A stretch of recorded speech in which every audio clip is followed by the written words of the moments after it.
Bom, iniciando aqui a nossa atividade, nossa reunião aberta do dia. Temos muitas pessoas aqui convidadas, externas ao grupo, então eu me apresento, eu sou Rafael Cruz, recentemente terminei o doutorado em Ciências Sociais, faço parte da equipe de pesquisa do Cultura de Dados, que é o grupo que organiza essa atividade em parceria com o projeto Teatro Documental Latino-Americano, que busca fazer um mapa como um produto final dessa trajetória, desse projeto, e busca também reunir um corpus sobre humanidades digitais. Então, por isso, hoje a gente recebe a professora Márcia. Eu vou compartilhar com vocês aqui no chat uns links.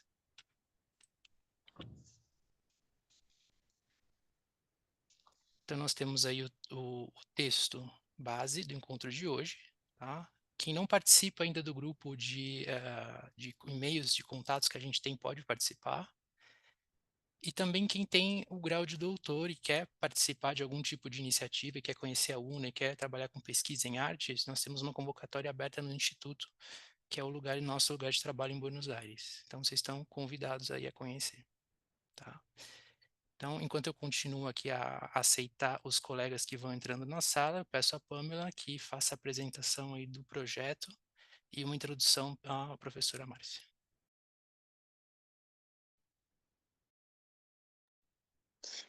Bueno, muy bien, gracias Rafa.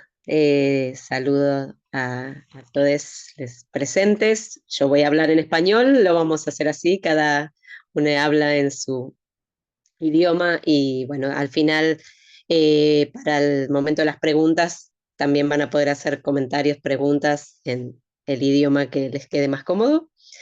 Mi nombre es Pamela Brownell, integro el grupo de Cultura de Datos y también un proyecto PICT que se llama Herramientas Digitales para la Investigación Teatral, un mapa del teatro documental latinoamericano. Mi origen disciplinar vengo de la comunicación y de los estudios teatrales, venía haciendo una investigación sobre teatro documental y junto con otras colegas que empezaban a trabajar el mismo tema, nos preguntábamos cómo podíamos hacer para compartir toda esa información que uno reúne a lo largo de una investigación, más allá de lo que uno llega a volcar en los papers, en la tesis, en los artículos, libros, lo que sea que uno escribe, juntamos muchos datos. Entonces, en parte, el proyecto de armar una base de datos y un mapa del teatro documental surge alimentado por ese espíritu. Y también en paralelo, como para contextualizar la charla de hoy, ahora paso a presentar a Marcia, pero como para terminar de dar un poquito un encuadre, presentar un poco en qué contexto nos interesaba especialmente invitarla a la doctora Cavalcanti a conversar, es que en Argentina, en muchos lugares del mundo y de Latinoamérica en particular, pero bueno, el caso que más conozco es el de Argentina, tenemos ya leyes, en particular una ley que de repositorios digitales abiertos que supone que todas las investigaciones que realizadas con fondos públicos deben compartir en repositorios digitales abiertos institucionales los resultados de sus investigaciones, tanto los productos finales en forma de artículos, textos, lo que sea, y también los datos de investigación. La parte de la ley es de 2013, la ley 26.899 de Argentina es del año 2013, se reglamentó en 2016, pero primero comenzó toda una parte de implementación de los repositorios de artículos. Y recién ahora, justamente este año, están cada vez más las instituciones empezando a pedir a los investigadores que compartan sus datos de investigación.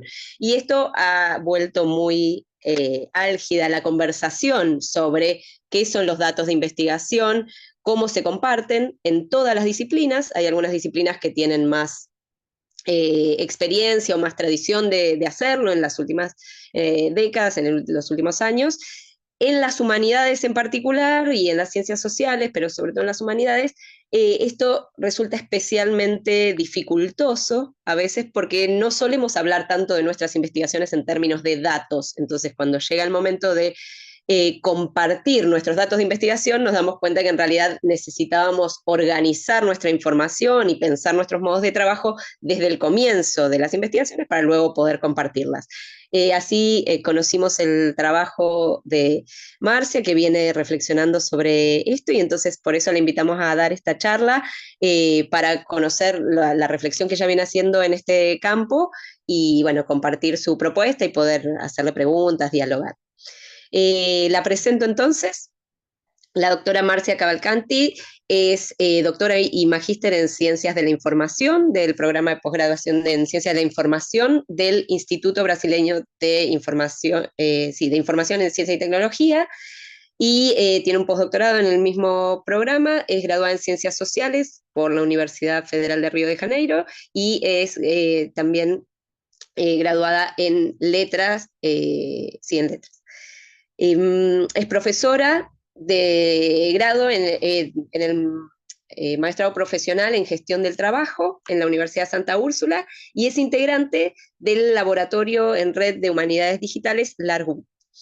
Bueno, lo dije todo en español. Marcia, si querés volver a presentarte también o nombrar algo de esto que te parezca lo más importante, decirlo de nuevo en portugués, bueno, te invito. Y bueno, con esto entonces le dejo la palabra. Marcia, te escuchamos. Muchas gracias de nuevo por estar aquí. Boa noite. Deixa eu colocar meu cronômetro aqui para começar a contar.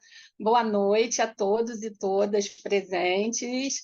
Antes de mais nada, eu queria agradecer a Pamela e o Rafael pelo convite que eles me fizeram, pelo convite belíssimo que eles me fizeram, o e-mail que eles me enviaram, irrecusável. Depois a nossa reunião, a nossa conversa, né? Então, me senti muito acolhida, né, por eles. Então, eu queria agradecer enormemente a chance, né, de vir aqui falar um pouco de uma pesquisa que eu fiz, e principalmente depois do meu doutorado e no meu pós-doc. A Pamela já me apresentou, né, a graduação, mestrado, sou professora universitária, faço parte do LARUD, né, que é esse Laboratório em Rede de Humanidades Digitais. O LARUD já tem um namoro longo aqui com a Argentina, nós temos um convênio com o CONICET, temos produções em conjunto também, e quando a Pamela e o Rafael me contactaram, eles vieram falar comigo especificamente por conta de um artigo que eu publiquei em 2022, né? Eu até contei para eles um pouco que quando eu publiquei aquele artigo foi num dossiê sobre humanidades digitais, que eu ficava procurando uma classificação, não que a gente precise exatamente de uma classificação fechada, mas eu ficava procurando alguma forma de classificação sobre dados no campo das humanidades. A gente tem diversas classificações, né, tipologias de dados nas áreas da saúde, no campo, especialmente da tecnologia. E quando ia lá para o campo das ciências humanas, de maneira geral, eu tinha uma certa dificuldade. E por que eu estava interessada nisso? Porque nessa época eu estava trabalhando com repositório. Eu estava pesquisando, o meu pós-doc foi especificamente sobre repositório. Então, vou dar fazer um resumo aqui, que eu já tinha falado com o Rafael e a Pamela, que, na verdade, quando eu terminei o meu doutorado, eu fui trabalhar numa pesquisa sobre um repositório com uma amiga minha, que ela desenvolveu um repositório no doutorado dela. E nós fomos implementar, pegar esse repositório e colocar esse repositório para funcionar. Ele não era exclusivamente um repositório de dados de pesquisa, ele é um repositório institucional, mas ele tinha uma parte que era para o depósito de dados dentro da energia nuclear, no campo da energia nuclear.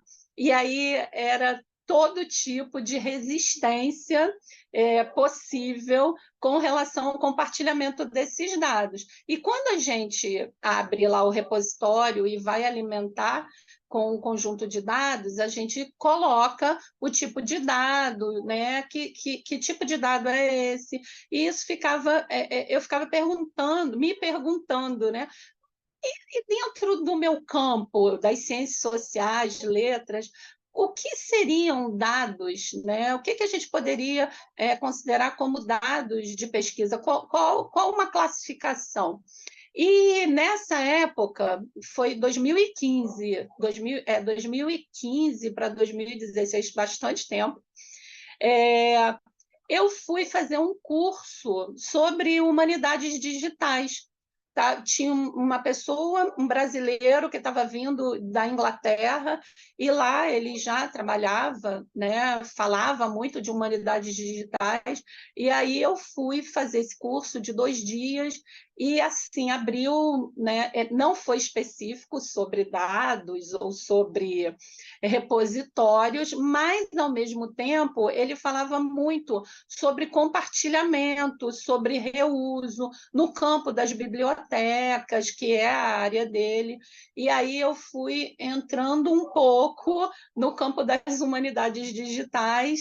E um tempo depois, o Ricardo, que foi meu orientador de doutorado e supervisor de pós-doc, criou o LaRude, né? Eu participei com ele da criação do LaRude, e o meu pós-doc foi sobre um repositório, também que não seria exclusivo de dados, mas um repositório voltado para o LaRude. E aí que eu coloquei de onde surgiu a ideia do artigo, foi justamente do nosso repositório, né? Num primeiro momento, a gente criou o repositório no Zenodo, né? Que o Zenodo é o repositório do CERN. E aí a gente pode criar, a gente chama de filhotinhos, né? A gente cria uns filhotes de repositórios dentro do Zenodo. Ele é totalmente gratuito.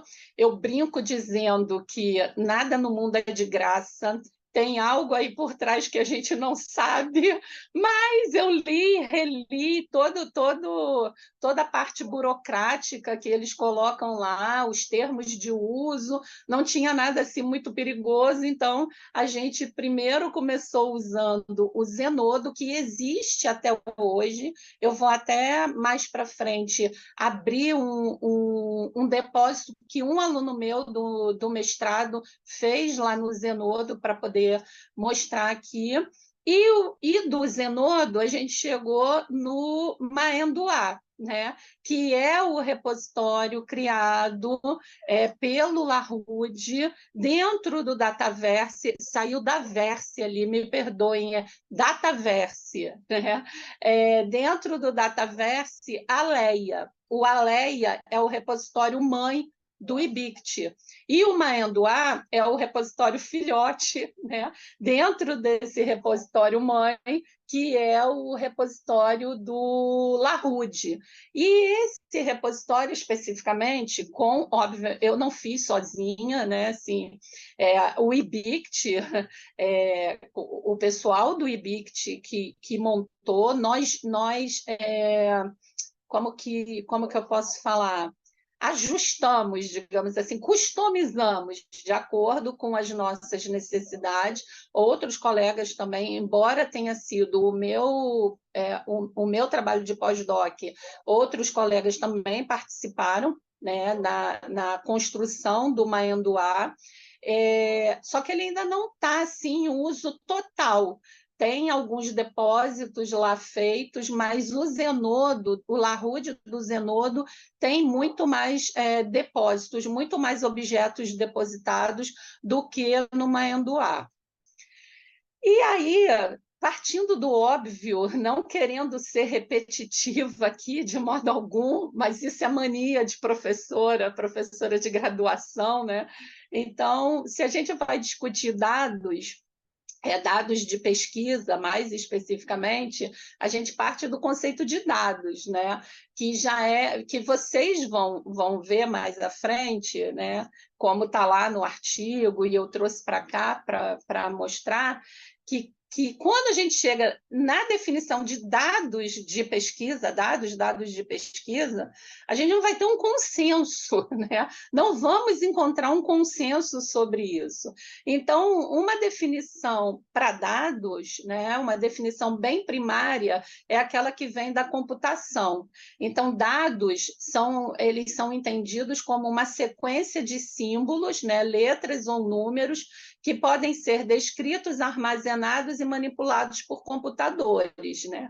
E aí a gente fica pensando assim, mas uma foto não é uma sequência de símbolos, letras ou números que podem ser descritos, armazenados e manipulados por computador? Pode, né? A foto pode, mesmo que ela tenha nascido analógica, ela pode ir para o digital, né? Mais à frente eu também, não que eu vá discutir isso, analógico e digital, mas quando eu crio lá a classificação, eu tenho uma parte que é analógica, né, entre aspas, e a parte que é o digital. Porque quando a gente começa a falar de dados de pesquisa, dados e dados de pesquisa, isso começou a ficar muito comum na nossa fala, enfim, por conta do Big Data. E aí, por conta disso, ele está diretamente relacionado ao campo da computação, né?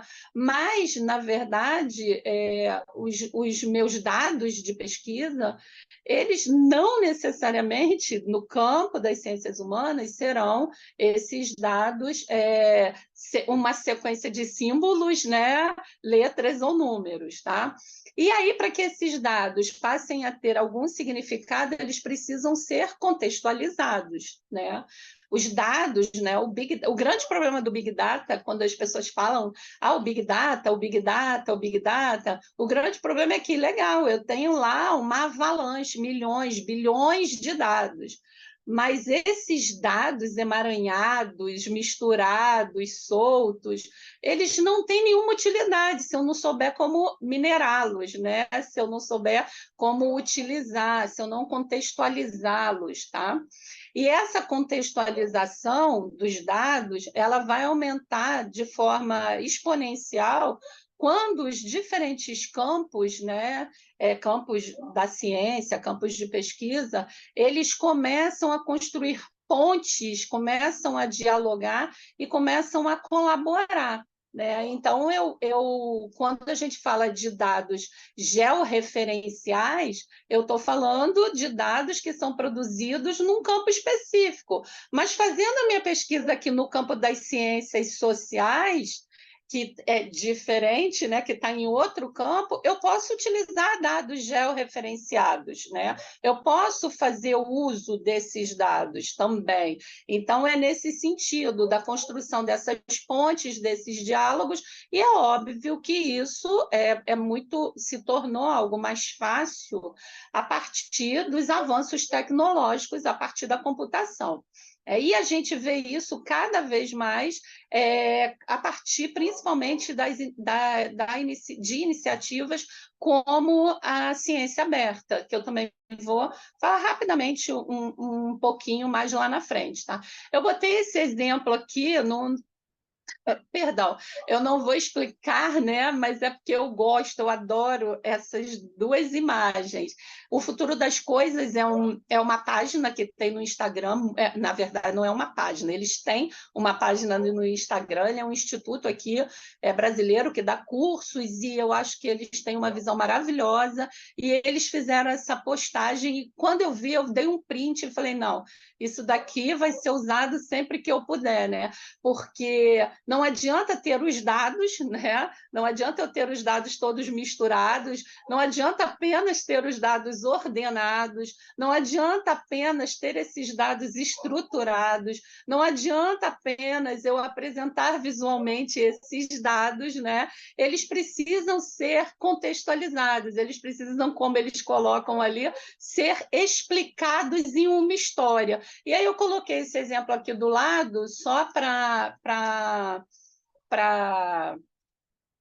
dar uma ideia dessa contextualização, que é o seguinte: quando eu vejo aqui violência, crimes contra a mulher aqui no Brasil, mais especificamente pegando o estado do Rio Grande do Sul, quando eu vejo que Porto Alegre e Caxias são duas cidades lá do Rio Grande do Sul, eles têm um número alto de crimes contra a mulher. E essas duas outras cidades aqui, está bem pequenininho, né? Mas uma é em Bé, desculpe, e tem uma outra, elas aparecem lá atrás, né? Com um número relativamente menor de crimes contra a mulher. Mas quando você contextualiza isso, né, por 1.000 habitantes, e você pega Porto Alegre e Caxias do Sul, que são cidades grandes, né, e pega Imbé e a outra cidade, que são cidades pequenas, na verdade, o percentual vai ser muito maior no número menor do que ele é no número maior. Então, não estou dando aula aqui de estatística, nada disso, mas é só para a gente visualizar a ideia de contextualização dos dados, né? Então, esses daqui são dados que foram contextualizados. Eles não estão apenas, eles não estão soltos, eles não estão apenas apresentados numa planilha, mas eles estão contextualizados, eles estão explicados numa história, tá? E se a gente viu lá o que são dados, né? O que são dados de pesquisa?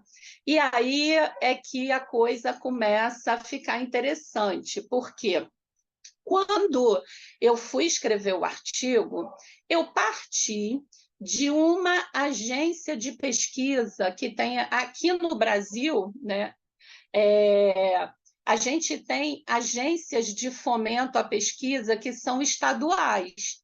Então, eu tenho a FAPERJ, a FAPESP, a FAPEMIG, e a FAPESP é a que mais se destaca nesse cenário aí tanto de orçamento quanto de números, né, de pesquisas desenvolvidas. E a FAPESP, né, que é de São Paulo, ela foi a primeira, ela foi o primeiro dessa fundação, né, de amparo à pesquisa a exigir que o pesquisador, quando submetesse um projeto de pedido de fomento, que ele colocasse junto um plano de gestão de dados, né, e que ele dissesse o que ele, o que ele ia fazer com os dados, desde antes, né, do início da pesquisa, como esses dados seriam coletados, enfim, como esses dados seriam preservados, que essa também é uma outra questão, né? Como que eu preservo esses dados para garantir o acesso, e como que esses dados seriam compartilhados. Então, o pontapé inicial do artigo foi ir na página da FAPESP e começar a pesquisar por ali, né, já que ela era essa mais importante e tudo mais, o que ela estava dizendo, né, sobre plano de gestão de dados, sobre dados de pesquisa, e aí ela vai indicando, eu vou meio botando as minhas migalhinhas de pão, né, no artigo, dizendo, eu fui ali, aí a FAPESP joga para tal lugar, aí eu vou em tal lugar buscar, e tal lugar joga para tal lugar. Então, eu vou deixando uma trilha de pães, né, até para eu mesma não me perder. E aí, o que aconteceu? É o momento em que a gente vai ter definições diferentes, né, e entendimentos diferentes sobre o que são esses dados de pesquisa. E a FAPESP, na verdade, ela vai jogar ou para os Estados Unidos ou para a Europa, né? Os links que ela coloca para a gente se guiar sobre o compartilhamento, o plano de gestão de dados, eu fiz um print e coloquei mais lá para frente, ele é Estados Unidos e Europa, né? Então, a partir dos avanços tecnológicos que a gente tem no campo científico e que envolvem os dados que os cientistas geram, coletam durante o desenvolvimento de suas pesquisas, porque isso sempre aconteceu, né? Na verdade, hoje a gente nomeia, a gente chama de dados de pesquisa, a gente tem uma série de responsabilidades com relação a esses dados das nossas pesquisas, mas desde que se faz pesquisas, esses dados são gerados, né? Então, a partir desses avanços tecnológicos, começam a surgir alguns questionamentos, né? O que eu faço com esses dados ao longo da minha pesquisa e ao final dela? Como que eu preservo esses dados? Como proceder com a gestão desses dados? E mais, como tornar possível esses dados, como que eu posso tornar possível esses dados legíveis futuramente, né?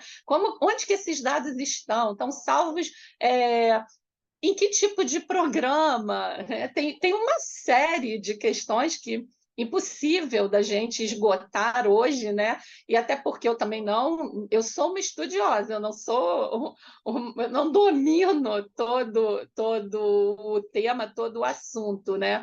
Então, para a gente poder responder, para eu poder responder essas questões, né, que surgem, eu fui atrás de uma definição do que são dados de pesquisa. Eu já tenho outros artigos mais antigos escritos sobre dados de pesquisa, eu já trabalhei com definições, né? já me apropriei de definições de dados de pesquisa, mas nesse artigo específico, eu segui esse caminho de migalhinha de pão que eu falei, né? Eu fui em agências de fomento, universidades europeias, americanas, para poder observar, né, com relação à pesquisa e à gestão de dados, como que eles definem os dados de pesquisa. E eu peguei algumas lá só para a gente poder ver, né, como que ora se aproxima e ora se afasta. Então, essa Fundação aí Nacional de Ciência, que é americana, que é a mais importante, né, no financiamento científico, ela vai dizer que os dados são definidos para os fins deste documento como informações relevantes para ou de interesse para pesquisadores sociais, comportamentais e econômicos, como entradas ou saídas de pesquisas. E aí, chamando a atenção, desculpa, eu deveria ter falado anteriormente e me fugiu, eu só fui nas definições relacionadas ao campo das ciências sociais e ciências humanas. Então, eu fui buscando os documentos dessas agências de fomento, eu fui buscando artigos, eu fui buscando documentos de universidades, né? Especificamente a definição que eles davam para dados de pesquisa no campo das ciências humanas, tá? Então, são materiais de pesquisa resultantes da coleta ou criação de dados primários ou derivados de fontes de dados primários ou derivados de fontes existentes, tá? Eu até botei aqui uma definição, né? Os dados primários são aqueles dados originais, né, que são coletados por nós pesquisadores pela primeira vez.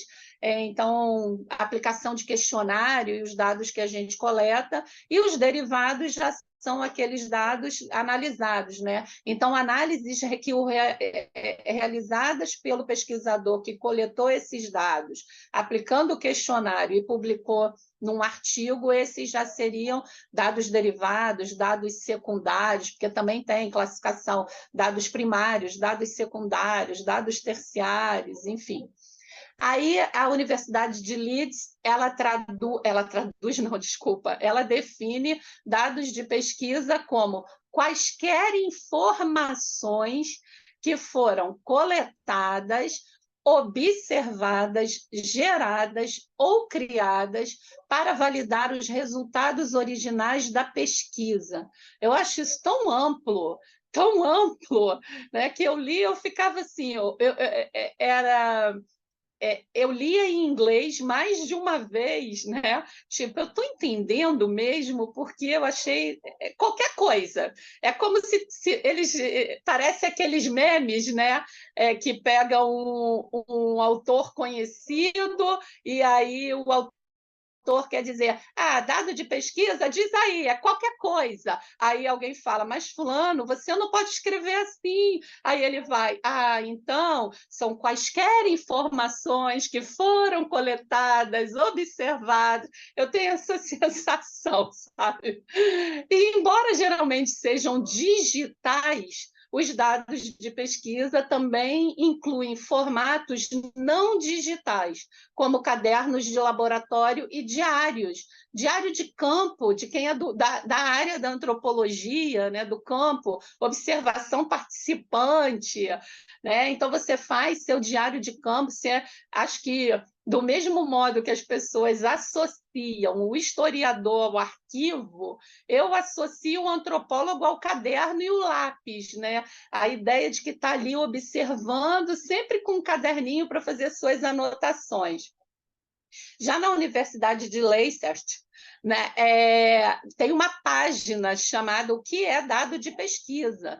E aí a gente já se depara com uma informação, que definir dados de pesquisa por si só já é um desafio. Então, eu acho que eles foram os mais honestos, né? Eles estão admitindo aqui, é difícil fazer isso, né? Pois não existe consenso sobre sua definição. Eles variam de acordo com a disciplina e com o financiador da pesquisa. Então, e essa outra definição aqui de baixo é de uma pesquisadora americana, Borgman, que eu adoro, eu acho os textos dela maravilhosos. E ela vai dizer o seguinte: os dados podem existir apenas aos olhos de quem vê. O reconhecimento de que uma observação, artefato ou registro constitui dados é em si um ato acadêmico, né? E ela vai falando mais até que ela põe assim: o conceito de dados é difícil de definir, pois os dados podem assumir muitas formas, tanto físicas quanto digitais. Então, ela também, eu gosto muito do texto dela justamente por isso, porque não adianta eu querer fechar, né, encapsular, é isso e acabou, porque a gente tem uma dificuldade, né? E aí ela também chama atenção para o fato de que a noção de dados ela é menos desenvolvida no campo das humanidades, né? Na área das ciências humanas, das ciências sociais, nas outras áreas, essa noção está mais, acho que por trabalharem com dados mais concretos, né, físicos, enfim.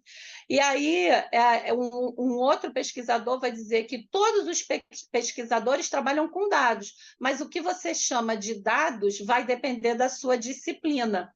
Como estudioso de ciências humanas, você pode falar sobre suas fontes ou textos principais. Se você vai pesquisar em ciências sociais, você pode pensar em termos de resultados de pesquisas, entrevistas. Você provavelmente terá termos diferentes novamente para os resultados de suas experiências e observações, se você for um cientista, e aqui, das ciências naturais ou físicas ou exatas. Então, eu fui fazendo assim um apanhado, né? Tem muito mais lá no artigo, mas eu peguei esses só para a gente observar como definir o que é dado, o que são dados, né? Perdão, o que são dados de pesquisa acaba sendo, não é impossível e não é difícil, mas é um pouco trabalhoso. tá? E aí eu peguei o famoso Horizonte 2020, né, aquele programa da União Europeia que acabou, né, aqui no Brasil, especificamente, ele influenciou muito no campo das pesquisas e no campo, no campo acadêmico, desculpa, e no campo do compartilhamento de dados, né? Porque o programa Horizonte 2020, né, que terminou em 2020, mas eles têm um outro agora, ele botou uma meta, né, que os países da União Europeia, até o ano de 2020, eles deveriam atingir uma série lá, né, de metas, e uma delas é o compartilhamento dos dados de pesquisa, das pesquisas, em repositórios, né? Então, ele vai falar sobre a ciência, e o compartilhamento de dados está dentro do conceito de ciência aberta no Horizonte 2020. E por que tem que compartilhar os dados de pesquisa? Por uma série de motivos, mas o motivo principal que eles vão colocar, e eu concordo com eles, é um motivo econômico. A gente tem dinheiro para investir, mas por que eu vou investir na pesquisa A e B, que vão até metade do caminho fazer o mesmo percurso? Por que quem fez a pesquisa A e tem essa coleção de dados não pode compartilhar esta coleção de dados para quem vem fazer a pesquisa B não precisar começar do início, já começa do meio do caminho. E aí eu tenho economia de tempo, mas também tenho economia de dinheiro, né? E no conceito de ciência aberta do Horizonte 2020, eles falam do acesso aberto, e o acesso aberto à informação científica, né? Ou seja, os artigos de pesquisa, artigos publicados em periódicos abertos, né? E também o acesso aberto aos dados de pesquisa. Então, eles colocam aqui artigos de pesquisa científica revisados por pares e publicados em periódicos acadêmicos e dados de pesquisa, que são dados subjacentes a publicações, dados selecionados e ou dados brutos, né? Então, o programa Horizonte 2020, ele já vem ele pega pesado, digamos assim, né, com a ideia do compartilhamento de dados e com a ideia de criação de repositórios, onde esses repositórios também vão receber dados de pesquisa. Tá? Aí o Conselho Europeu de Pesquisa publicou em abril de 2017 essas orientações sobre a implementação do acesso aberto a publicações e dados de investigação para os projetos que ele financia. Então, o Conselho Europeu de Pesquisa vai estabelecer 2 objetivos principais. Até 2020, todas as publicações científicas deverão estar acessíveis de forma aberta e o compartilhamento de dados de pesquisa vai ser o padrão para a pesquisa científica. Quando um periódico é pago, basta a gente ter dinheiro que é possível a gente acessar esse periódico, né? Ou aqui no Brasil, por exemplo, a gente tem o governo federal, ele assina diversos periódicos internacionais e coloca isso disponível para universidades com programas de pós-graduação, não importa se a universidade é pública ou privada, elas têm acesso a um número imenso de periódicos que são periódicos pagos. Mas quando um conjunto de dados de pesquisa não está disponível para outros pesquisadores, aí a barreira já não é mais uma barreira financeira, porque eu posso ter dinheiro para pagar, mas eu não tenho esses dados para acessar. Né? Então, a barreira é outra. Para a sustentabilidade da ciência aberta, é necessário que sejam estabelecidas diretrizes e estratégias para a reutilização desses dados. Não tem motivo apenas depositá-los em repositórios, sem que se pense em formas de transformar esse material em material aditivo para futuras pesquisas, porque também, assim, aí veio a moda, tem que ter repositório, vamos criar repositório, vamos depositar os dados, mas esses dados têm que ser encontrados, tem que ser possível de ser encontrado, né? Não basta apenas depositá-los. E é necessário também destacar que esses dados, além do valor científico, eles têm valor histórico. Eles registram a história da pesquisa e da área do conhecimento. E eles são valiosos para os historiadores da ciência. E eles também têm valor administrativo, porque eles registram como se deu o desenrolar da pesquisa, né? Eu não vou ler isso aqui, eu só coloquei porque depois eu vou compartilhar esse material, mas é de uma revista da FAPESP, né, dessa agência de fomento, em que fala sobre o medo, né, que os cientistas ainda têm não é nem medo, né? A resistência que os cientistas ainda têm de fazer o compartilhamento dos seus dados de pesquisa. Na conversa que eu tive com o Rafael e com a Pamela, eu disse para eles que um pensamento muito comum aqui a ideia de a quem pertencem os dados. É o questionamento. Mas esses dados são meus, Márcia, porque eu elaborei o questionário, porque eu coletei as respostas, porque eu organizei, porque eu selecionei, ou esses dados também pertencem ao governo, já que a minha pesquisa foi toda feita com dinheiro público. Então, a grande discussão, por incrível que pareça, ainda é essa, né? Com relação a essa ideia de quem são os donos, entre aspas, né? Desses dados de pesquisa, né? Aí aqui eu peguei é porque aqui o Zoom fica tampando para mim. Deixa eu ver se eu consigo conseguir mexer para cá. Eu peguei, também não vou ler tudo aqui para vocês, está lá no artigo, mas eu fiz aqui uma classificação. Quando eu escrevi esse artigo, foi no início de 2022 que ele foi publicado, tem 2 anos. Aí eu entrei lá na página da revista, eu vi que tem download, vários downloads dele. Aí eu falei assim, pô, legal, mas ninguém cita esse artigo em lugar algum. E eu queria, quando eu publiquei, a ideia era justamente meio que alfinetar um pouco, tipo, olha, ela está ali fechando, não, vamos contradizer, não é isso, não é aquilo, não, você fechou muito aqui, mas não, assim, eu até esqueci um pouco dele, né? Porque ninguém fala assim, né? Ninguém me contestou, ninguém me disse que eu estava errada. Eu estava disposta a ouvir, você está errada, né? Você tem que tem isso aqui, tem aquilo. Não, mudo, né? Enfim. Então eu fiz uma divisão a partir do que eu vi, né, na pesquisa anterior sobre as definições de dados, o que a universidade e essas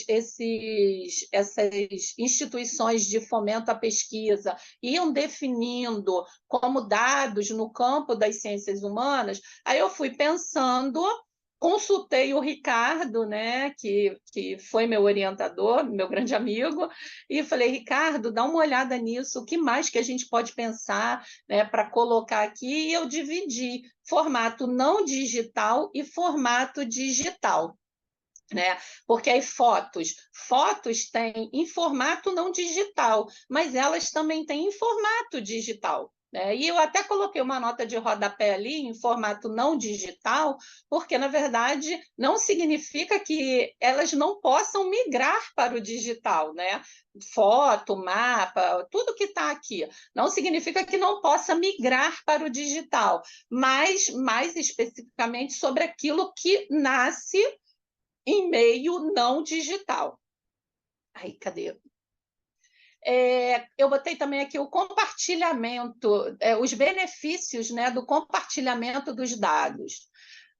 Ampliação da colaboração entre os pesquisadores de um mesmo campo, aumento da visibilidade da minha pesquisa, eficiência do gasto público, aquilo que eu já tinha falado anteriormente, a verificabilidade dos resultados pela comunidade científica, porque isso também é um problema, né? Vocês já devem ter acompanhado quantos artigos científicos que tiveram os dados fraudados. Então, você compartilhar os dados daquele artigo publicado vai permitir que aqueles resultados possam ser verificados, né? Democratização e transparência dos resultados da pesquisa, aí fornece maior participação dos cidadãos no processo de produção científica, aceleração do processo inovativo a partir do acesso empresarial aos dados de pesquisa e, além do que a Howen coloca, eu coloco também economia de tempo. Né? Compartilhar dados significa também economizar tempo, aquilo que eu falei, né? Se eu posso pegar a pesquisa pelo meio, né? Por que eu vou começar aqui do zero? Aí aqui também eu coloquei só alguns exemplos, né? Como que alguns países da Europa estão sendo mais rigorosos, né? Com o compartilhamento dos dados, principalmente desses dados gerados com dinheiro público, né? Aí eu botei aqui, eu tinha falado com a Pamela, exemplos de pesquisa usando dados compartilhados, e aí eu pensei assim, não, vou pegar da área das ciências humanas. Gente, eu não consegui encontrar nada. Eu pedi ajuda, ninguém me ajudou, porque ninguém sabia me dizer, assim, quem fez uma pesquisa compartilhando, usando dados que já eram dados compartilhados, né? Ninguém. Perguntei no grupo, todo mundo mudo, né? O exemplo principal aqui vem do campo da saúde. A saúde é essa área que, obviamente, por uma série de motivos, né? O compartilhamento de dados é uma coisa comum. Aí, quando a gente pega o período da Covid, eu lembro que eu li uma notícia que tinha um grupo de pesquisadores de um dos consórcios, acho que da vacina, que veio reclamar, porque eu acho que, eu não tenho certeza, tá? Mas eu acho que ele veio reclamar que tinha um grupo de cientista brasileiro que não estava querendo compartilhar os dados, né? Aí eu falei, típico. Mas eu acho que foi brasileiro mesmo que eles reclamaram. E eu botei o link aqui, só que eu não sou boa para fazer isso no Zoom, então eu não vou me arriscar, mas vai ficar esse material. O Rodrigo, ele foi meu aluno de mestrado, e ele fez um catálogo de instituições ambientais, estaduais ambientais aqui do Brasil. E aí ele pega todos os dados que ele levantou, né, nas páginas dessas instituições, e ele depositou lá no Zenodo, no nosso Zenodo do LaRude. Mas aí eu queria era mostrar especificamente como que ele descreve, porque não basta você depositar os dados, né? Você tem que dizer, aquele conjunto de dados, né? Você também tem que contextualizar, né? Esse conjunto de dados é resultado do quê? O que tem ali? Porque senão você pega uma grande planilha, porque os dados deles são uma planilha Excel enorme, que tem verde, tem amarelo, tem rosa, e você olha para aquilo e fica assim, e aí ele vai explicando o que são as células em verde, as células em rosa, além dos próprios metadados que são próprios do repositório, tá? E aí acho que eu estou chegando no fim, se o Rafael e a Pamela me deixarem chegar em 50 minutos, né? O plano de gestão de dados, muitos aqui já devem ter ouvido falar, outros não, mas o plano de gestão de dados é justamente esse documento que vai definir como que você vai lidar com os dados da sua pesquisa, né? Desde antes deles existirem. Né? Existirem em que sentido? Existirem na sua pesquisa. Eles podem estar lá, né? Como uma das definições que a gente viu aqui, dado de pesquisa pode ser qualquer coisa, então eles podem estar lá como qualquer coisa, mas ainda não são os dados da sua pesquisa. Então, já pensar como que você vai fazer a coleta, o processamento, gerar esses dados, armazenar, preservar. Isso daqui é da Universidade da Unesp, que é uma universidade estadual paulista, né? Como que você vai escrever nesse documento o passo a passo de onde vêm esses dados, né? Esses dados eles vão surgir como? E, principalmente, como que você vai fazer depois com esses dados?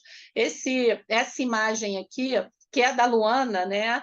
De um artigo da Luana Salles, que é com quem eu trabalhei lá na engenharia nuclear, ela vai botar quais são as fases da gestão de dados de pesquisa. Antes da pesquisa começar, eu planejo. Eu tenho projeto de pesquisa e eu tenho que fazer o meu plano de gestão de dados.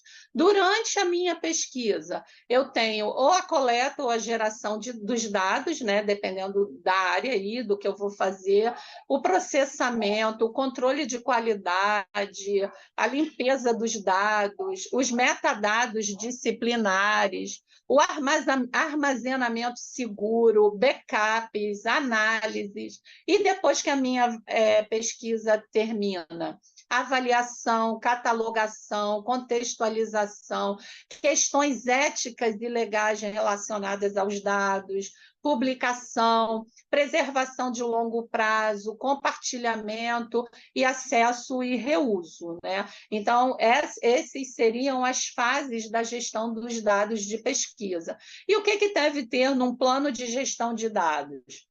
Aquilo que eu já falei antes, mas um pouco mais explicado. Descrever os dados, né? Descrição dos dados, coleta e ou reutilização. Não é porque eu vou reutilizar um conjunto de dados que eu não preciso fazer um plano de gestão de dados. Os metadados, a documentação e a qualidade dos dados, os requisitos éticos, legais e os códigos de conduta. Se eu estou trabalhando coletando dados, trabalhando com pessoas, né?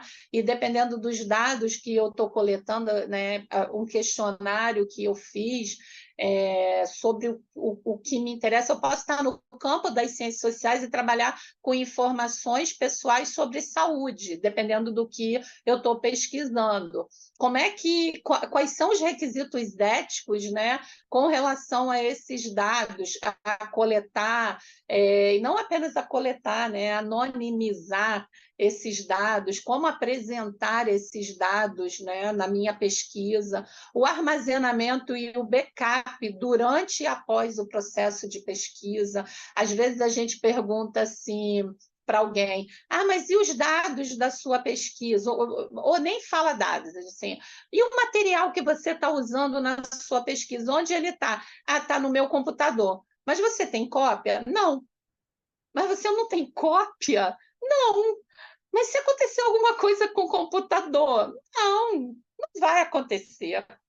E no mundo que a gente vive hoje, que, bem ou mal, a nuvem está aí até de graça, né? O Gmail, o Drive. Então, você, dependendo do tamanho desses dados, você consegue até ter um backup ali, né? Mas, às vezes, as pessoas não se preocupam muito com isso.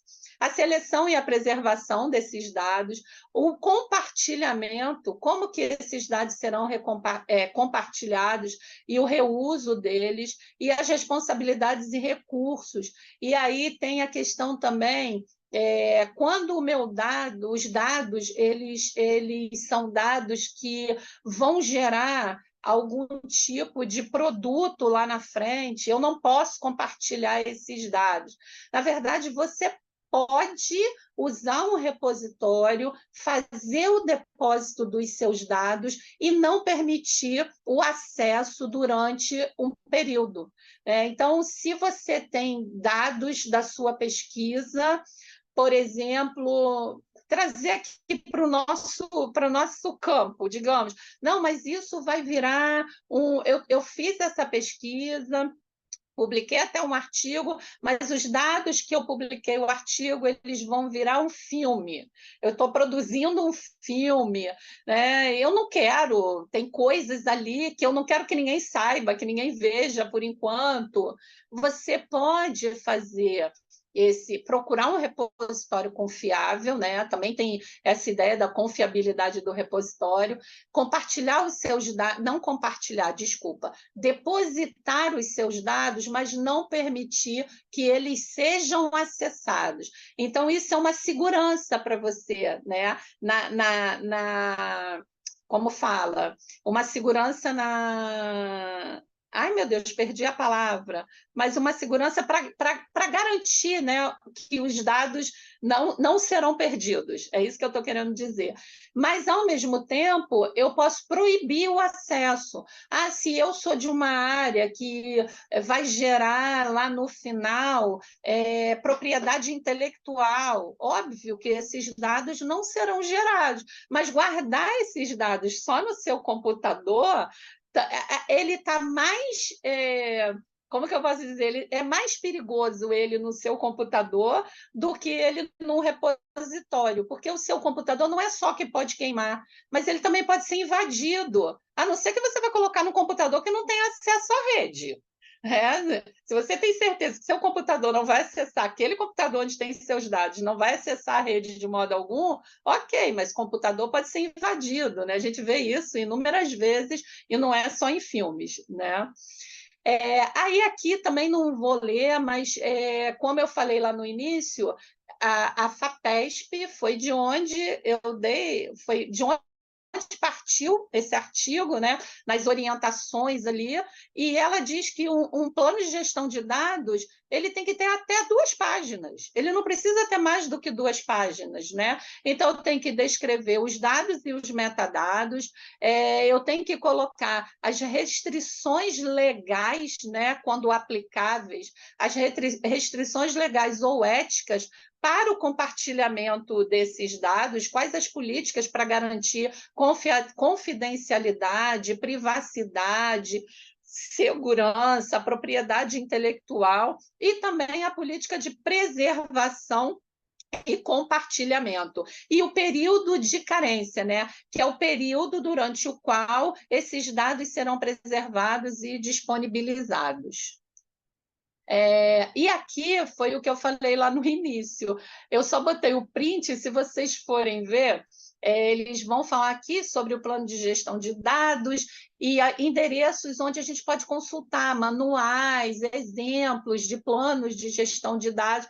E aí é Estados Unidos, Estados Unidos, Estados Unidos, Estados Unidos. Aí você vai rolando mais para baixo, né? Europa, não tem um em português, não tem um em espanhol, só em inglês, né? Tudo em inglês, né? Eu tenho sérias críticas a isso. E por fim, e agora realmente aqui no fim, é que quando eu estava conversando com a Pamela e o Rafael, uma das coisas que eles colocaram foi a ideia de fontes históricas e dados de pesquisa. E, coincidentemente, né, eu e a Luana Salles, a gente orientou uma historiadora que foi fazer mestrado em ciência da informação, a Vanessa Capucho, e a pesquisa da Vanessa foi justamente sobre isso. Fonte e dado de pesquisa, fonte histórica e dado de pesquisa. E eu devo admitir que a gente quebrou a cabeça, né? Um pouco na orientação, assim, ela fez um trabalho excelente, mas a gente foi um questionamento. E aqui eu peguei a parte da conclusão da dissertação da Vanessa, né? E aí ela vai dizer o seguinte: em algumas situações, o mesmo material poderá ser tanto uma fonte histórica como um dado de pesquisa.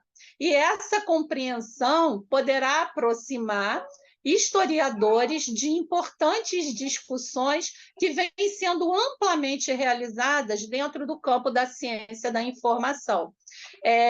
A partir do momento que a gente estabeleceu um consenso de que, em diversos momentos, as fontes históricas também podem receber a nomenclatura de dados de pesquisa, segundo a Vanessa, vai existir uma brecha para que os historiadores sejam convidados, né, a também ser uma audiência nos eventos e produções que vão tratar da gestão, preservação e compartilhamento dos dados de pesquisa. E a compreensão do que são dados de pesquisa e fontes históricas, ela discute bastante coisa na dissertação dela, e ela vem discutindo isso, né, também, que são dados de pesquisa, que são fontes históricas. E a de que as fontes históricas são dados de pesquisa vai possibilitar, então, essa aproximação entre a ciência da informação e a história. Enfim, eu espero... Não ultrapassei muito meu tempo, eu espero ter contribuído, né, para reflexões, né? A ideia é essa, contribuir para reflexões, para suscitar aí, né, perguntas, né? Não necessariamente precisam ser para mim, mas perguntas para vocês, né? Nossa, o que eu estou fazendo com os dados da minha pesquisa? Como é que eu estou conduzindo isso? Enfim, vou parar o compartilhamento. Deixa eu aqui, está aqui. Pronto. Bueno, muchas gracias, Marcia. Muy, muy interesante, muy claro todo. Abrimos ahora a preguntas, comentarios. Yo tengo, bueno, me hice tantas notas y después les rayé cosas encima, le agregué notas encima, así que, no sé, digo una cosita corta y si alguien quiere comenzar a comentar, preguntar. Bueno, lo primero que quería decirte es que nosotros respondimos al artículo, tu esperanza de lanzar ese artículo al mundo para iniciar una conversación y que te respondan, bueno, nosotros te respondimos, lo que pasa es que no tenemos objeciones, digamos, por ahora nos parece muy bien, no fue para pelear, pero sí para colaborar. Muy importante, y me parece muy importante el trabajo que haces en el artículo y que acá lo decías, o sea, que aparecen muchas cosas de lo que dijiste, que es que necesitamos adaptar y traducir esta discusión de los datos abiertos, que es muy interesante, a discusiones que nos resulten más cercanas en el campo de las humanidades, porque para poder entablar una conversación hay como idiomas diferentes. Vos hablaste literalmente, ¿no? Por un lado está el tema literalmente de idiomas, de que mucho de esto está producido en inglés, no lo tenemos en portugués, no lo tenemos en español. Pero aún más allá de eso, hay un tema de disciplina que cuando hablamos de datos abiertos o de datos abiertos, de datos de investigación abiertos, mucha gente de las humanidades, y digo mis colegas, digo yo misma hasta hace poco tiempo que me empecé a interiorizar y a interesar, sentimos como que no nos están hablando a nosotros, que no es, como que no es para nosotros la charla, ¿no?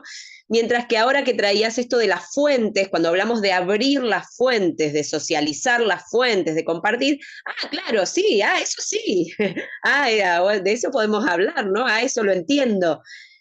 Así que me parece que hay un gran trabajo por hacer de traducir, de empezar a discutir, así que tanto tu artículo como esta charla van en ese sentido. Te agradecemos un montón y todo lo que trajiste sobre la importancia de la planificación. Me gustó mucho lo que decías de la planificación de gestión de datos, del plan de gestión de datos, no solo como el fetiche del objeto del plan, hay que hacer un plan, sino como una invitación a la reflexión. O sea, la idea de decir, cuando empezás una investigación, ponete a pensar en tus datos.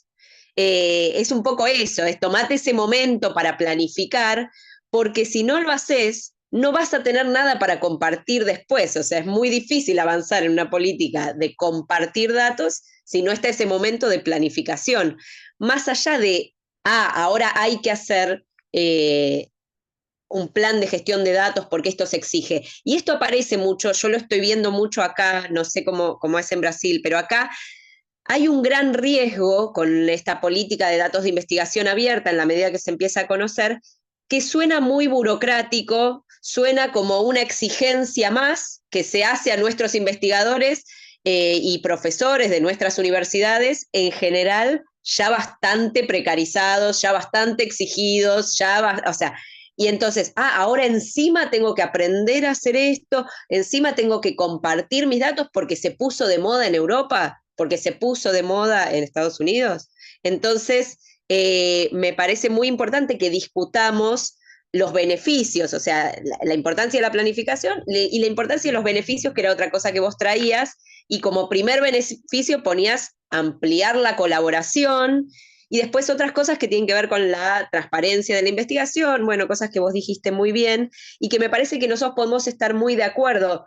A veces se usan otros términos, por ejemplo, se habla mucho de la crisis de reproducibilidad ligada al tema de los datos, ¿no? Como vos decías, el tema de investigaciones que tienen datos, bueno, que estaban un poco finalmente retocados, bueno, es algo muy importante, pero de pronto cuando hablamos de reproducibilidad o reproductibilidad, bueno, a las ciencias humanas no nos dice nada ese término. Nosotros no pensamos hacer investigaciones que se puedan reproducir. De hecho, lo contrario, cada quien busca hacer una investigación, un aporte original, y esa es la fuerza de la investigación, y otro dirá otra cosa, no lo mismo. Sin embargo, si hablamos vos usabas la palabra verificabilidad o algo así, ¿no? Hablabas de verificabilidad. Entonces eso lo podemos entender, es transparencia en la investigación, es compartir los datos, lo que sea, para que se pueda contrastar la investigación. Entonces me parece muy importante que podamos avanzar en acercar y ver cuáles son los términos que nos interesan a nosotros, ¿no? Cuáles son términos de la discusión que nos interesa regionalmente, digamos, tanto como a nuestras investigaciones en Latinoamérica, como en las ciencias humanas. ¿Cuál es la discusión que queremos dar? Porque sí que es mucho trabajo, o sea, es cierto que es mucho trabajo, pero también tiene muchos beneficios, como decías, el de la preservación, ¿no? El de cuidar los datos, realmente cuidarlos. Bueno, en fin, no quiero hablar mucho más, abro si quieren hacer comentarios, preguntas, y, y bueno, después tengo algunas preguntitas, pero me guardo para después.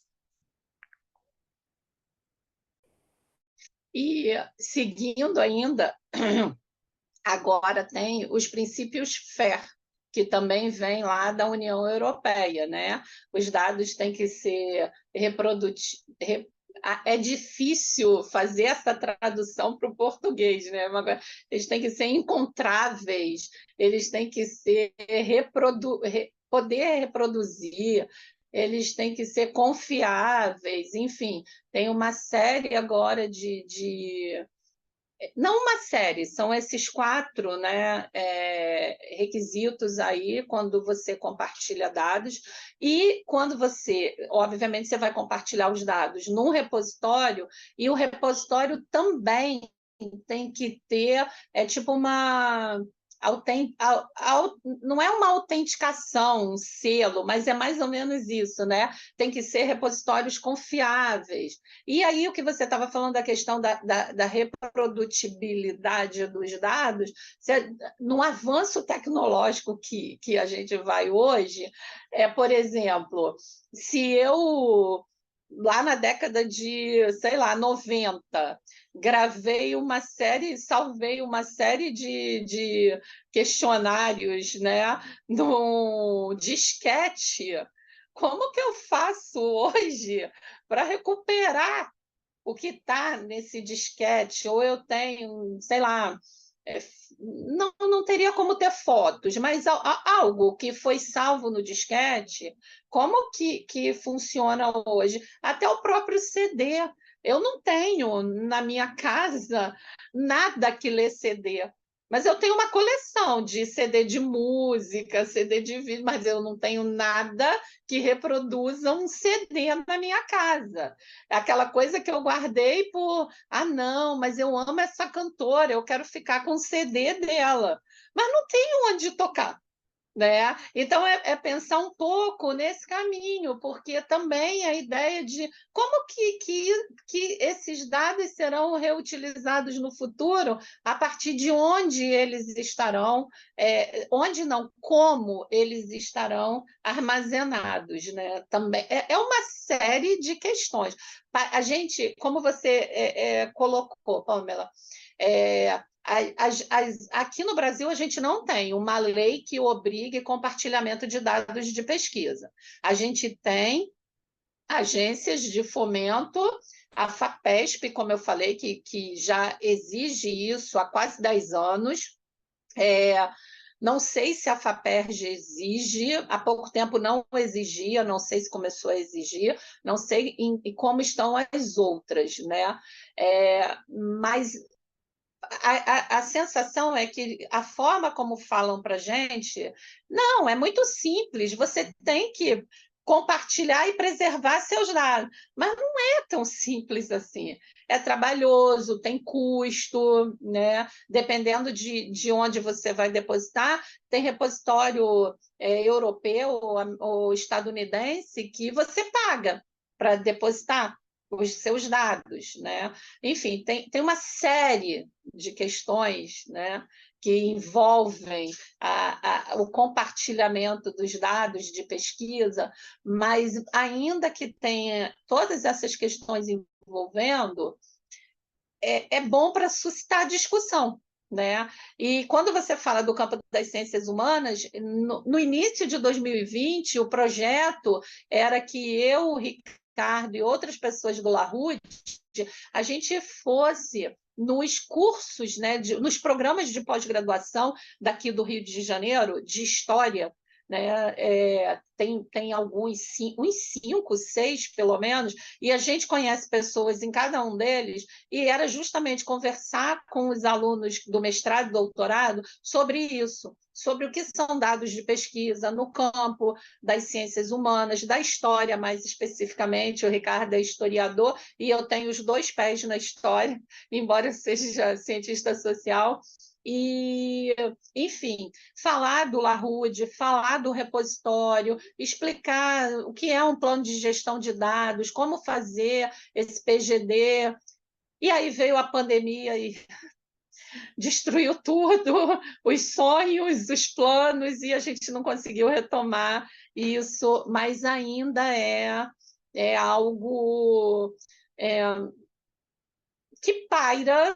Mas quando eu falo, eu já tinha comentado com vocês dois, né? Quando eu falo sobre isso com os meus amigos historiadores, eles ficam: do que você está falando? Eu ri. Tá certo.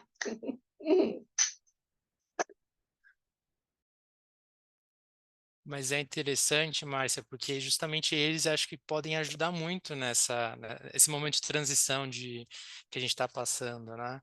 Até isso que você comentou é interessante, essas coisas do cotidiano, que o nosso grupo chama cultura de dados, justamente porque cultura de dados é uma nesses MBAs de dados, gestão, de BI, é uma das matérias principais.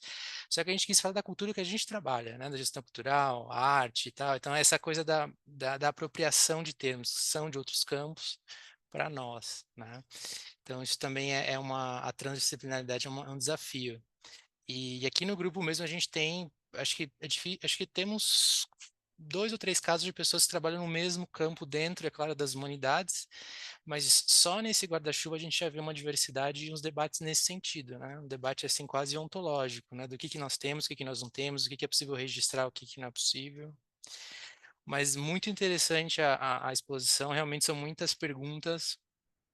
É uma questão permanente, eu acho, porque quando a gente fala de suporte, a gente vai falar de capacidade de cômputo, falar de futuro é muito complicado, ainda mais com tecnologia, né? Então, isso que você comentou é fundamental. E também outra coisa que eu vou pensar aí para uma outra conversa nossa, talvez, é é de como fazer essa curadoria que você propôs, né? Porque assim, como eu, pesquisador, posso assumir para minha pesquisa como certo e confiável uma base de dados e usar como ponto de partida, que seria essa questão ideal que você colocou, né? Da otimização de recursos.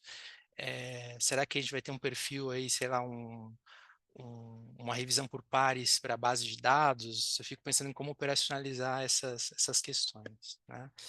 Mas é muito interessante, muito valioso o seu trabalho também de dar de provocar essa discussão, porque é necessário reunir o que a gente tem, discutir. Eu acho que, né, todos nós temos perfis assim de curiosidade. É o tipo de trabalho que vai ser escrito, discutido. Espero que tenha novas versões aí e a gente vai estar aí sempre acompanhando as novidades. Mas até ia comentar se alguém do grupo quiser fazer algum comentário especificamente sobre os projetos, que nós tivemos muitos debates e dificuldades e desafios nesse sentido mesmo, entre áreas ainda que sejam das humanidades, coisas que diferiam entre áreas. Até abro aí para eles.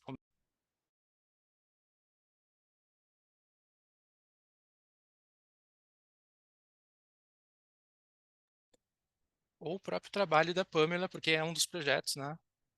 Que também a gente discutiu no caso do mapa, a questão dos metadados, então foi feito um processo de seleção de insumos. Hola, buenas tardes. Marcia, un gusto, gracias. Rafa, ¿qué tal? Olá. Una pregunta sobre el artículo leí sobre la propuesta de clasificación tipológica. Eso, si podía comentar un poco más sobre eso, Marcia. Sobre a classificação, Sí, tipológica. aquela classificação, ela foi assim, como eu disse, eu já tinha lido, né, algumas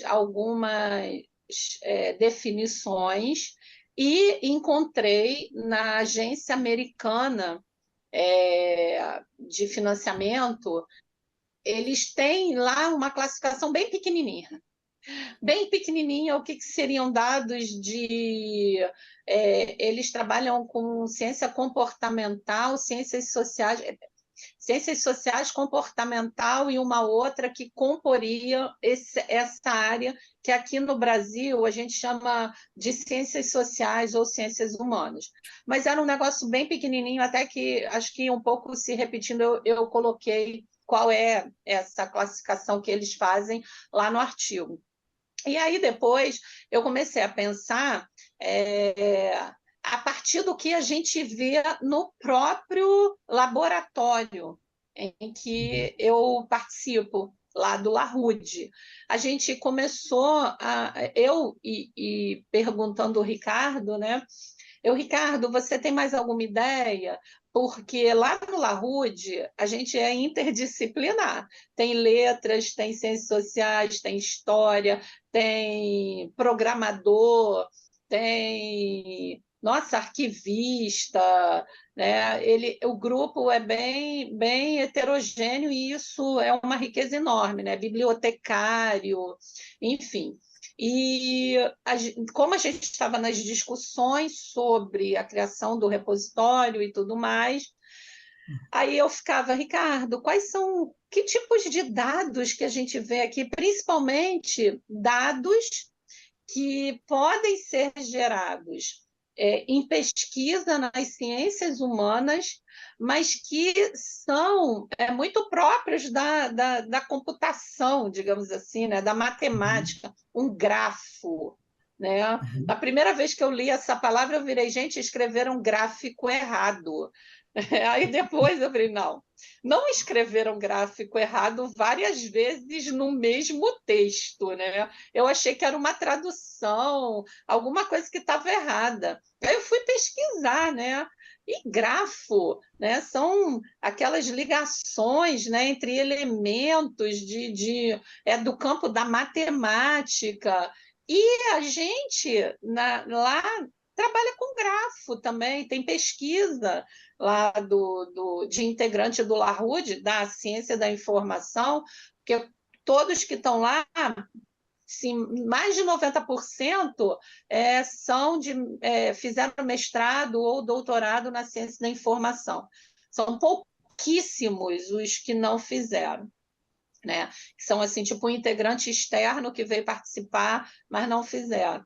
E tem pesquisa que usa grafos, né? Quando o Iramutec, eu não sei se vocês conhecem esse programa, né? Que você joga textos nele, ele cria nuvem de palavras, ele cria grafos, ele cria uma série de imagens diferentes, né?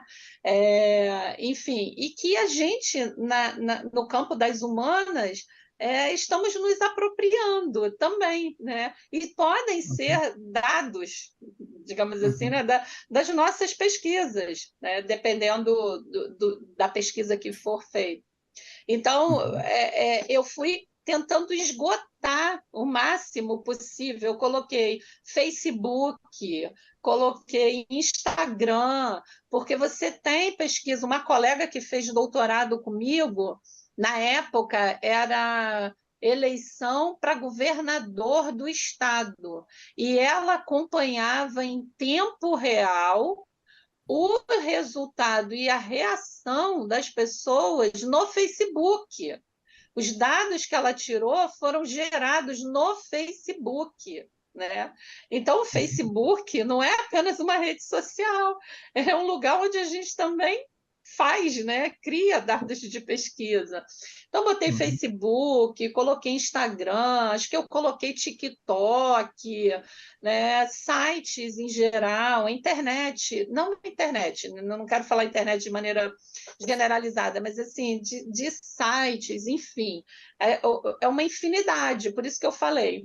Eu queria ser criticada, queria que alguém dissesse, não, mas ainda tem mais o que colocar aí, você não terminou, né? Tem coisas, porque eu não conheço todas as redes sociais. Às vezes alguém, não, porque eu fiz uma pesquisa em tal lugar, eu fico, oi, do que essa pessoa está falando?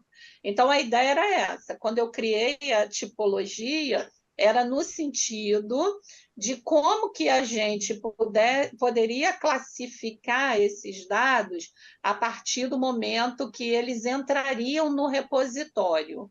Então, quando eles virariam um metadado, né? Na verdade, as tipologias seriam um metadado do repositório. E eu tenho que dizer, então, os dados aqui, esse conjunto de dados que eu estou depositando, ele é o quê? Então, foi nesse caminho, Juan, que eu pensei na tipologia dos dados. Muy bien.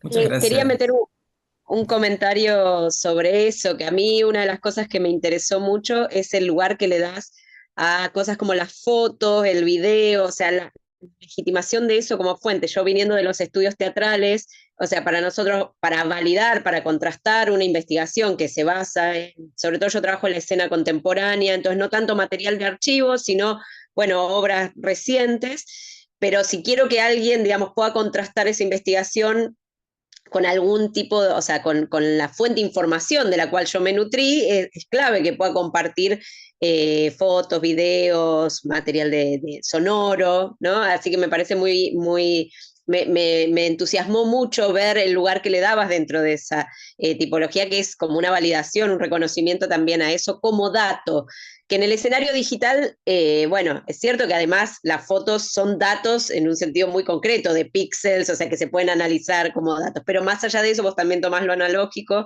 y como el concepto de, bueno, para si nos importa socializar esfuerzos y también la transparencia y también, bueno, muchas de las cosas que vos decías en relación a los beneficios, bueno, estas fuentes, digamos que los pensamos como fuentes, son nuestros datos de investigación que se pueden compartir. Yo queria... Sim, sim, sim. Não, eu só ia fazer uma complementação. A minha filha é formada em História da Arte e ela defendeu essa semana o mestrado dela em História da Arte. E o que ela trabalhou? Com quadros, com imagens. Só que essas imagens já estão no digital. Ela pegou 3 pintores, né? E ela usou pinturas, ela não trabalhou só com pinturas, né? Mas ela usou 3 pinturas, usou literatura, enfim.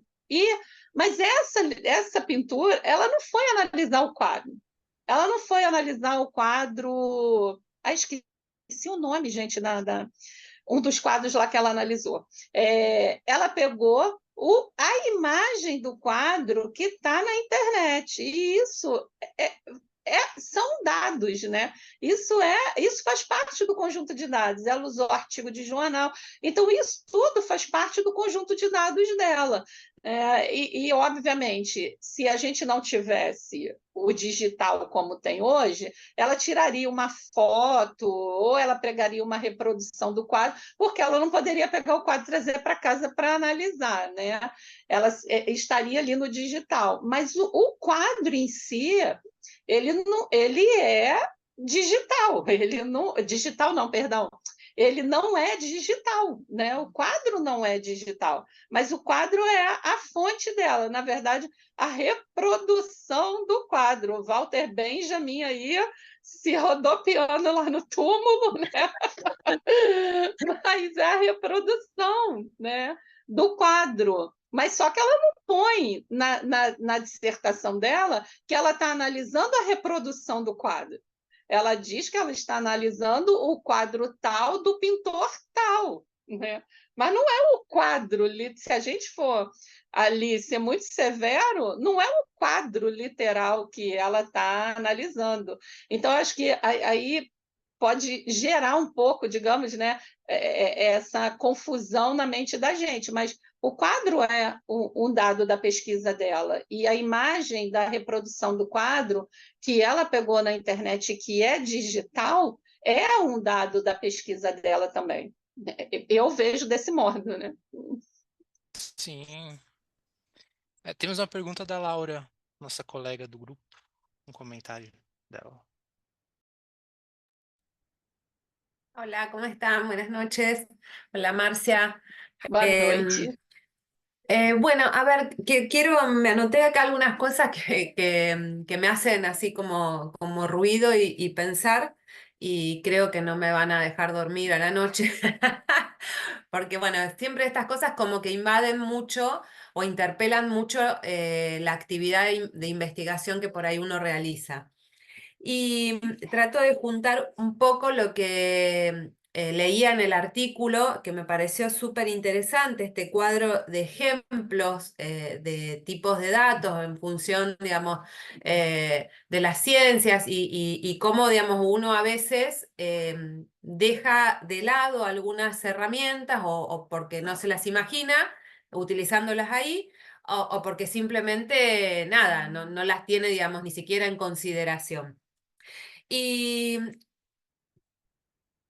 ahí mirando ese cuadro, digamos, yo me interpelo, por ejemplo, yo soy arquitecta de base, más allá, digamos, que soy gestora cultural y que hago trabajos de investigación y que formo parte acá del equipo que lidera Rafa, es, digamos, cómo en determinadas áreas o determinadas disciplinas, digamos, los datos son, digamos, bastante tomados entre pinzas, ¿no es cierto?, la utilización de los datos.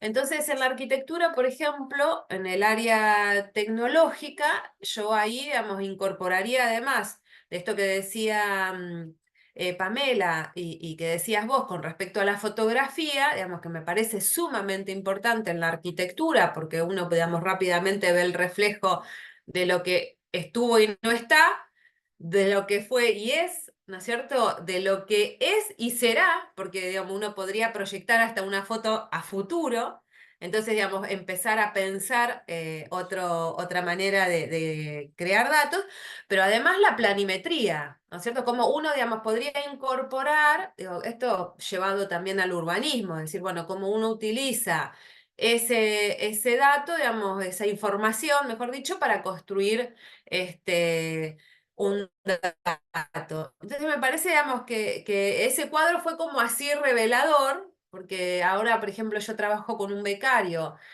todo lo que tiene que ver la huella de carbono en los materiales constructivos, en la arquitectura natural, y cuando uno habla ahí de sostenibilidad, empiezan a emerger un montón de situaciones, es decir, bueno, ¿cómo hacemos para construir acá un dato?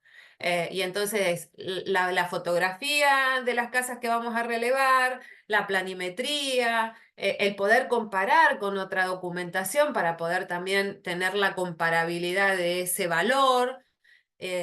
Con lo cual, digamos, me pareció cuando lo leía, dije, wow, a esto si yo le atravieso una rayita más, que sea la arquitectura, una franjita más, digo, ¿cuánto más me aporta o yo podría aportarle a mi becario que evidentemente no lo estoy haciendo, tal vez porque, insisto, no porque desconozca esos instrumentos, tal vez porque no me imaginé incorporarlos en eso. Me parece, digamos, que también esa discusión, ¿no es cierto?, de hacer como más permeable y no tan rígido, que bueno, hay instrumentos para determinadas cosas, sino que hay un abanico y dentro de las posibilidades, cómo hacerse de esos instrumentos. Bueno, nada, era un comentario, digamos, un poco tomando esto que decía Pamela hace un ratito, y bueno, y ya te digo, todo lo que leí del artículo, que bueno, que ya te digo, me interpeló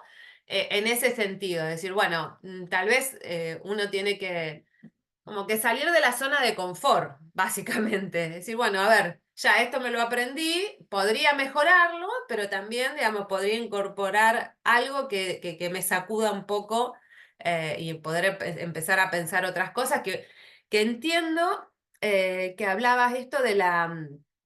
Pamela hacía un comentario al inicio de esto de reproducir, ¿no es cierto? Digamos, la información. Y hay determinadas áreas que la reproducción de ese dato que vos construís sería fenomenal, porque nos ayudaría en algunas disciplinas a no caer sistemáticamente en el mismo problema, en el mismo pantano, y decir, bueno, aporto este dato que sea reproducible para que otro además lo interpele y lo haga mejor, y que de esa manera podamos construir, digamos, siempre sostenidamente y no como en ese renacer absoluto, digamos, en que generalmente, digamos, nos vemos los investigadores que cuando nos queremos dar cuenta ya estamos llegando a los 18 meses de un proyecto de 24, ¿no es cierto? Entonces, es como que decir, bueno, avanzo desde el minuto cero con la producción de otro que me ayuda a siempre estar, digamos, caminando.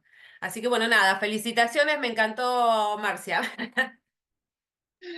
Laura, eu achei muito interessante o que você estava falando aí, você falando, eu sou da área da arquitetura.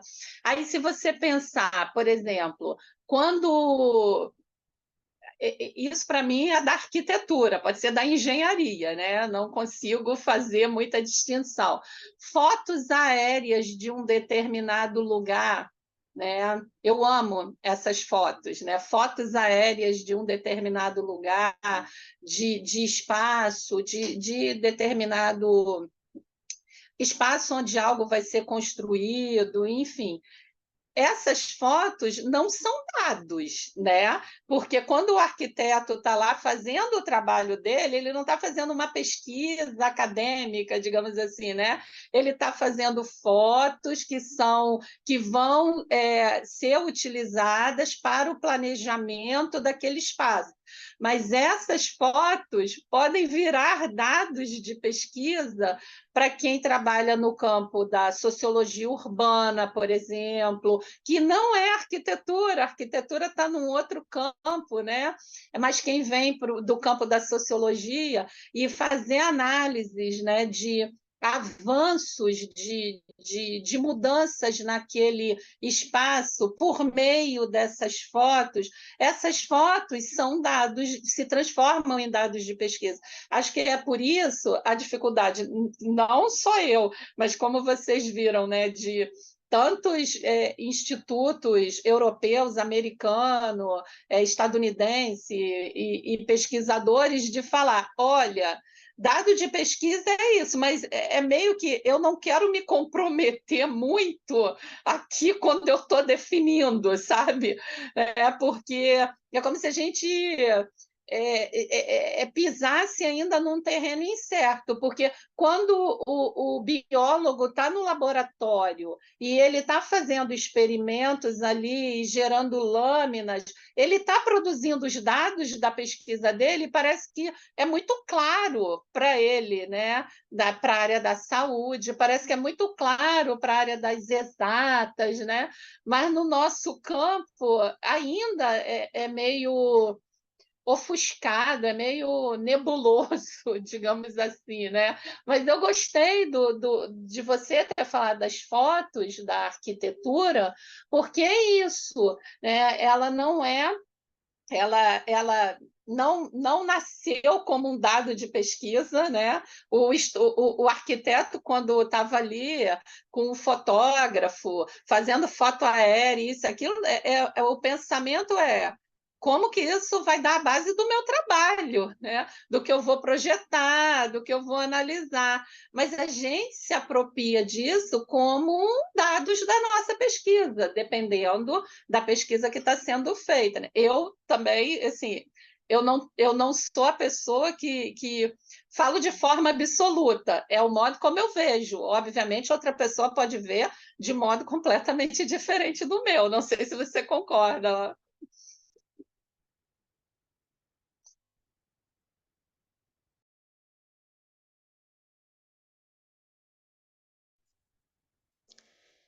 Bueno, ya vamos llegando al final de la actividad, tendríamos que ir más o menos cerrando. No sé si hay alguien que estaba ahí justo listo para hacer un comentario, una pregunta. No sé, Rafa, vos qué te parece. Pero bueno, si alguien quería decir algo, estaba ahí ya listo, adelante, desmutéense, pregunten, comenten. Y si no, vamos agradeciendo a la Marcia y Sara.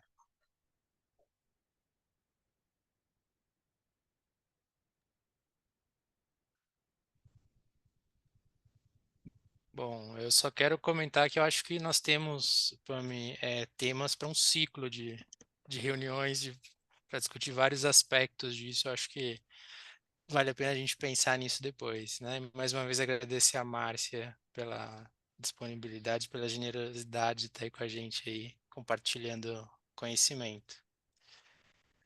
Sí, Eu que y agradeço. perdón, sí, decí Marciano, quería. Não, desculpa, eu te cortei, é que eu fui falar, eu que agradeço. Para mí foi um prazer passar essa noite aqui com vocês, foi muito bom.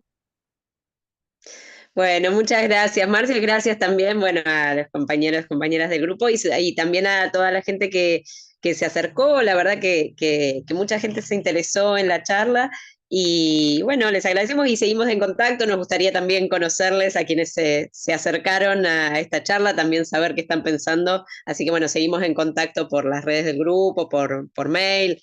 Bueno, en próximo, nuestra idea es efectivamente, como decía Rafa, seguir con un ciclo de conversaciones sobre esto, así que bueno, ya les estaremos convocando, también haciéndoles llegar la información de futuras actividades. Bueno, muchas gracias Marcia, de verdad, y bueno, gracias a todos. Obrigada a todas Obrigado, e todas, gente. né, que me escutaram aqui. Foi um prazer conversar com vocês. Até a próxima. Hasta la próxima, Marcia, muchas Até. gracias. Saludos. Tchau.